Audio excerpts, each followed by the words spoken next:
Buen día, soy el estudiante Paul Josué Reyes Mieles y empezaré con mi exposición.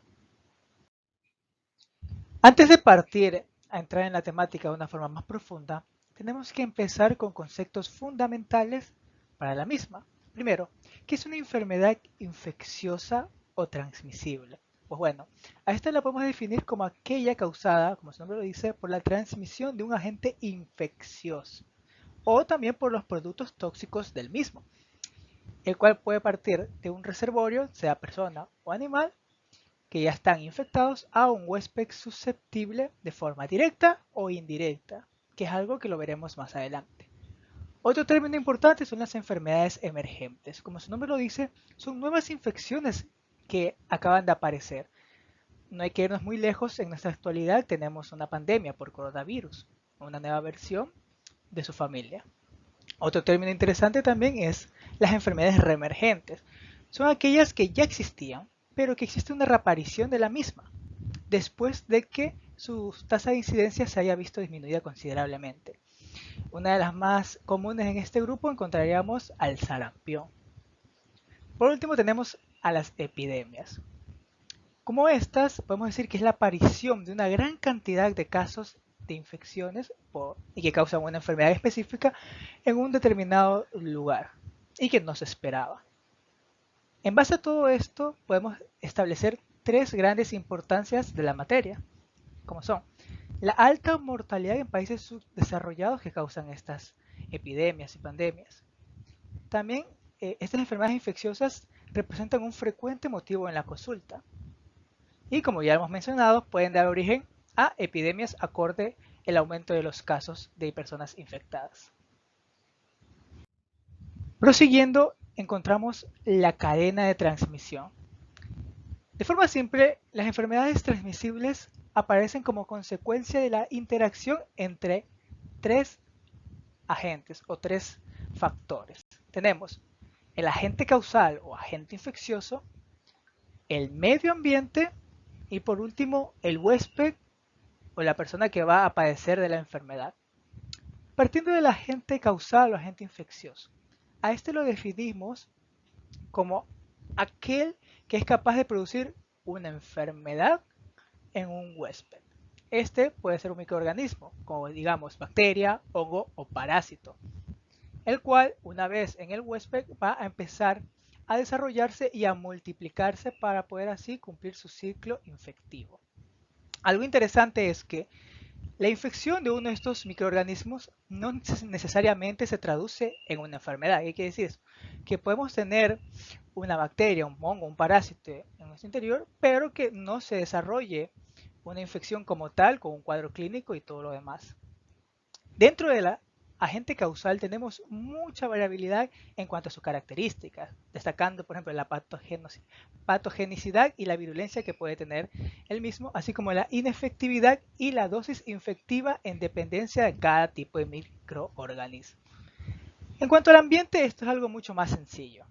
Puede ser ambiente físico, como por ejemplo el aire, el agua, el suelo, un ambiente químico, como los metales, contaminantes, agentes biológicos, dígase flora y fauna. Y algo importante es que aquí también ingresan los factores socioculturales. ¿Qué quiere decir esto? La nutrición, la higiene, entre más hábitos que tenga la población, que también van a servir como factores predisponentes para favorecer esta cadena de transmisión. Y por último tendríamos al huésped, la parte final de esta cadena de infección.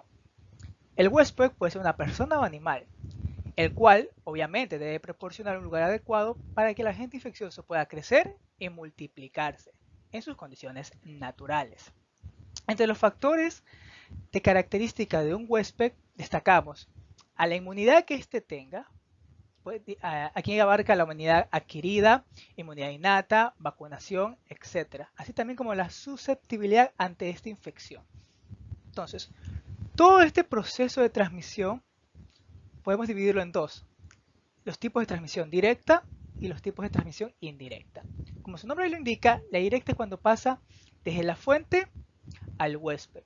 Por ejemplo, la tuberculosis pasa de persona en persona, entre otras patologías. También podemos destacar otros tipos, por ejemplo, el contacto directo con fluidos, sangre, etc. O la vía transplacentaria, infecciones de la madre al feto. Y en la transmisión indirecta, pues bueno, aquí la infección debe pasar primero por un vector. Este vector generalmente es un animal, no obstante, también puede ser considerado como un objeto inanimado. Dígase que el microorganismo está adherido a los alimentos y los alimentos no han sido lavados. Al momento de consumirse, este alimento también funciona como un vector, el cual luego llega al huésped final, que en este caso sería la persona que va a ser infectada. Entonces, para terminar la primera clase tendríamos lo que son los equipos de protección personal. Esto es algo que se ha visto muy necesario de aprender en nuestra época actual por lo de la pandemia del COVID. Entonces, la decisión para usar este tipo de protección va a variar de acuerdo a ciertos factores. Por ejemplo, el tipo de interacción clínica con el paciente, el grado de sangre y fluidos corporales que pudiese ser expuestos y el tipo de precauciones de aislamiento a las que fue colocado el paciente. ¿Qué quiere decir esto? Que no es lo mismo la forma en que vestimos o nos protegemos al momento de tratar a un paciente con COVID como lo hubiésemos hecho con un paciente con una sintomatología o que tenga un padecimiento más común en general.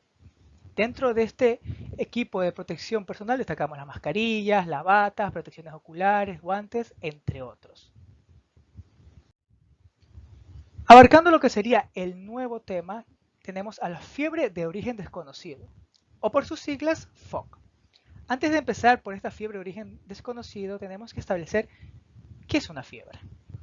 El concepto de fiebre lo determinamos como la temperatura axilar mayor a 37 grados centígrados.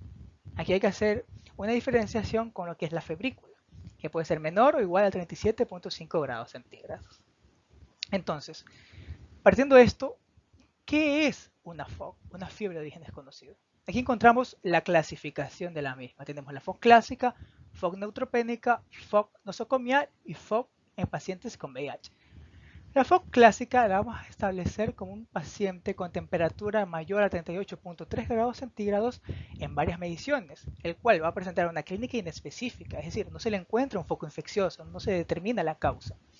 Y ya inclusive puede que ya se le haya realizado un tratamiento empírico, algo que veremos más adelante.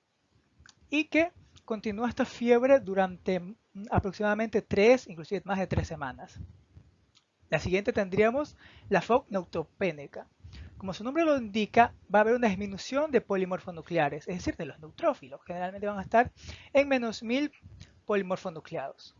También va a presentar una temperatura mayor a 38.3 grados centígrados y algo interesante es que va a presentar 3 días o más con pruebas diagnósticas que hayan resultado negativas. O sea, todavía no podemos establecer la causa de esta fiebre de origen desconocido. Continuando tenemos la FOC nosocomial. Aquí vamos a encontrar un paciente hospitalizado, el cual presenta obviamente temperatura mayor a 38.3 grados centígrados. Algo importante aquí es que la fiebre no la presentaba cuando ingresó. Luego, tiene, al igual que el anterior, 3 días o más con pruebas diagnósticas negativas. Y por último tenemos al paciente con VIH. Aquí la FOC, como datos, el paciente obviamente tiene que estar diagnosticado con VIH, VIH positivo, la temperatura mayor a 38.3 grados centígrados, con 4 semanas de duración y que tenga más de 3 días con pruebas diagnósticas negativas. ¿Cuáles son las causas o las etiologías que pueden ocasionar una FOC? Son múltiples. Tenemos, por ejemplo, las causas de tipo infecciones. Como sabemos, la fiebre es un mecanismo de defensa por el cual el cuerpo aumenta su temperatura para atacar o ante la amenaza de un antígeno. Podemos destacar la tuberculosis, síndrome de mononucleosis, los accesos intrahepáticos, etc. También encontramos las neoplasias. Aquí, ojito, porque si bien los pacientes con neoplasias son inmunodeprimidos, esto favorece a que tengan más infecciones, que sería el apartado anterior, pero las neoplasias per se, como sí mismas, también pueden ocasionar fiebre, FOC. Tenemos enfermedades inflamatorias como artritis reumatoides, misceláneas, como las fiebres medicamentosas. Por último, las pruebas diagnósticas. Estas son muy extensas, la dividimos en primera línea y segunda línea en dependencia la duración que tenga la fiebre de origen desconocido. Primera línea, los típicos, hemograma, urocultivo, hemocultivos, coprocultivos. Segunda línea, ya son técnicas de imagen, biopsias, TAG, resonancia magnética, entre otras. Muchas gracias.